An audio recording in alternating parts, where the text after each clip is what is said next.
What was very interesting about the reaction to the talk today was the breadth of knowledge in the audience. So there were former police officers, there were people who worked in courts as well as the students, and they asked quite a wide range of questions and brought up points that I hadn't even thought of. It was a very knowledgeable,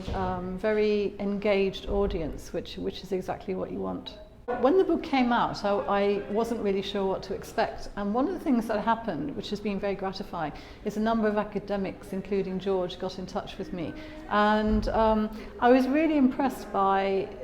the spirit in which they approached the book, because they have spent their lives studying terrorism. I'm relatively new to it, and what George and other academics have said to me is that they were very surprised that I made this link between domestic violence and terrorism, and then they read the book and it suddenly became obvious. What that tells me is that I think I'm somewhere along the path to doing what I hoped, which is to expand the way experts on terrorism look at the subject.